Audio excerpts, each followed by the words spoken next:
बिस्मिल्लाहिर्रहमानिर्रहीम। अस्सलाम वालेकुम। आप देख रहे हैं यूट्यूब चैनल और मैं तैयब विरक। आज की इस वीडियो के अंदर हम डिस्कस करेंगे ऑस्ट्रेलिया स्टडी वीज़ा के बजट के हवाले से कि कितने आपको पैसे दरकार होते हैं जब आपने ऑस्ट्रेलिया के लिए स्टडी वीज़ा अप्लाई करना होता है।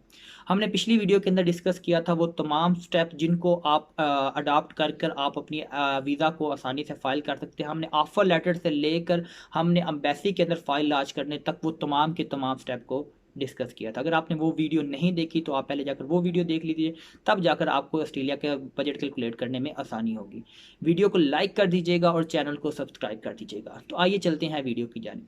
जब भी हमने किसी भी इंग्लिश कंट्री के लिए अप्लाई करना होता है तो सबसे पहले हमें आइल्स, पीटीई, डुलिंगो, लैंग्वेज सर्ट इस तरह के टेस्ट की ज़रूरत पड़ती है। अगर हम आइल्स की बात करते हैं तो आइल्स की जो अकेडमी के अंदर फ़ीस होती है, अगर आप अकेडमी से करते हैं तो वो अराउंड 20 से 25,000 तक चार्जेस होते हैं। उसके बाद जो इसके टेस्ट की फ़ीस होती है वो अराउंड 40,000 होती है।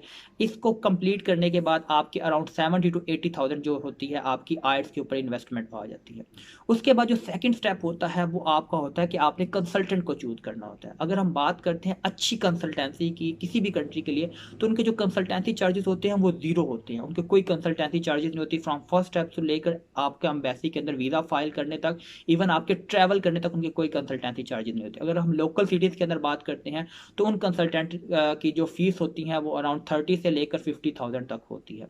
जब आप अपने कंसल्टेंट को चूज़ कर लेते हैं तो उसके बाद आप अप्लाई करते हैं। अब आप अप्लाई करने के लिए अपने तमाम के तमाम को देते हैं। कंसल्टेंट आपकी प्रेफरेंस के अकॉर्डिंग आपके कॉलेज या यूनिवर्सिटी के अंदर अप्लाई कर देता है। अब कुछ यूनिवर्सिटीज़ होती हैं जिनकी जो होती है एप्लीकेशन फ़ीस होती है वो अराउंड $100 से लेकर $110 तक, लेकिन ये एक या दो यूनिवर्सिटीज़ होती है जिनकी एप्लीकेशन फ़ीस होती है। इसके अलावा आपकी कोई ऐसी यूनिवर्सिटीज़ नहीं जिनकी एप्लीकेशन चार्जेस होते हैं। जब आप ऑफ़र लेटर के लिए अप्लाई कर देते हैं तो उसके बाद आप वेट करते हैं। वेट करने के बाद आपका ऑफ़र लेटर आ जाता है। कुछ यूनिवर्सिटी जो होती हैं वो ऑफ़र लेटर के लिए इंटरव्यू कंडक्ट करती है और कुछ यूनिवर्सिटी जो होती हैं वो ऑफ़र लेटर के लिए इंटरव्यू कंडक्ट नहीं करती। ऑफ़र लेटर आने तक आपके सिर्फ अभी तक जो इन्वेस्टमेंट आई होती है वो सिर्फ के सिर्फ 70 to 80,000 जो आपने आइल्स के पे किए होते हैं। उसके बाद जो आपका सेकंड स्टेप होता है वो आपके जीटीई के डॉक्यूमेंट होते हैं। जीटीई के डॉक्यूमेंट के साथ आपने यहाँ से अपनी बैंक स्टेटमेंट को भी मैनेज करना शुरू कर देते हैं। हम एक और वीडियो बनाएंगे कि बैंक स्टेटमेंट कितनी होनी चाहिए, वो एक फार्मूला होता है, हम उसको वन बाय वन डिस्कस करेंगे।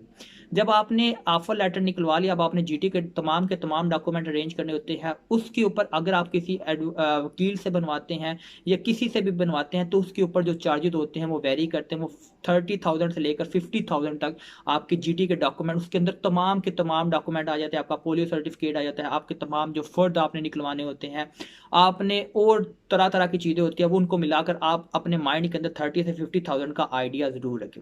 उसके बाद जब आपने जीटी के डॉक्यूमेंट अरेंज कर देते हैं तो आपका कंसल्टेंट आपके जीटी के डॉक्यूमेंट आपकी यूनिवर्सिटी को फॉरवर्ड कर देता है। अब जब यूनिवर्सिटी को डॉक्यूमेंट चले जाए तो यूनिवर्सिटी उसको असेस करती है। उसके बाद आपकी जीटी क्लियर हो जाती है। यहाँ तक आपके 1 लाख तक आपकी इन्वेस्टमेंट आ जाती है। उसके बाद क्या होता है, जब आपकी जीटी क्लियर हो जाती है तो यूनिवर्सिटी आपको कहती है अब आप अपनी फ़ीस सबमिट करवाइए। तो फ़ीस जो बैचलर की अगर हम बात करें तो वो $12,000 से लेकर $15,000 तक है, और जो मास्टर की है ये $14,000 से लेकर $19,000 तक जाती है। अगर मैं अपनी बात करता हूँ तो मेरी थी $12,000 थी, वो पाकिस्तानी रुपीज़ के अंदर तकरीबन 15.5 लाख बनती थी।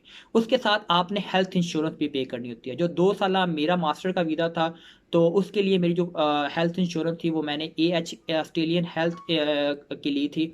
तो उसके अंदर जो मेरी चार्जेस आए थे वो तकरीबन 1,50,000 के करीब आए थे। 15 लाख मेरी फ़ीस थी और 1,50,000 मेरी हेल्थ इंश्योरेंस के चार्जेस हो गए। उसके साथ मेरा 70 से 80,000 मेरा आइल्स के ऊपर मेरी इन्वेस्टमेंट हुई थी। उसके अलावा मेरे जीटी के डॉक्यूमेंट के ऊपर 30 से 50,000 तक इन्वेस्टमेंट हुई थी। ये तमाम के तमाम कैलकुलेट कर कर अगर हम इसकी बात करते हैं तो ये अराउंड 17.5 लाख तक मेरे पैसे बन जाते थे। उसके बाद जो नेक्स्ट स्टेप आता है, जब आपने अपनी हेल्थ इंश्योरेंस को भी पे कर दिया होता है, आपने अपनी फ़ीस को भी पे कर देता है।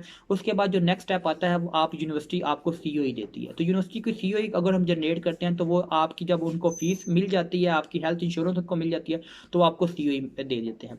उसके बाद जब सीओई मिल जाती है तो आप अपने एम्बेसी के अंदर वीज़ा को फाइल करने के वक्त आपकी फिंगरप्रिंट और बायोमेट्रिक की आईडी जनरेट हो जाती है। अगर हम फिंगरप्रिंट की पाकिस्तान के अंदर बात करते हैं वो तकरीबन 6,500 रुपये है, और जो हमारे पास मेडिकल है वो अराउंड 25,000 तक आपका हो जाता है।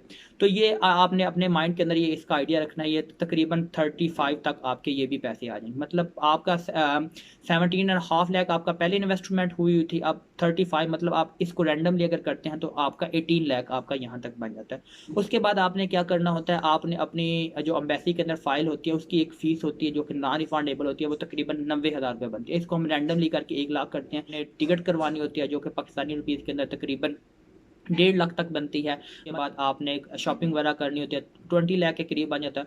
उसके साथ आपने 1 या 2 लाख रुपए अपने साथ लेकर जाना होता है। तो अगर हम तमाम के तमाम जो होते हैं फंड्स को कैलकुलेट करते हैं तो हमारे 20 लाख से 25 लाख तक हमारे जो होते हैं एक ऑस्ट्रेलिया के स्टडी वीज़ा को हासिल करने में लग सकते हैं। इसके अलावा अगर आपको कोई भी किसी किस्म की क्यूरी हो, आपको किसी भी प्रोसेस की समझ ना आई हो, तो आप कमेंट करके पूछ सकते हैं। अपना बहुत ज़्यादा ख्याल रखिएगा। अल्लाह।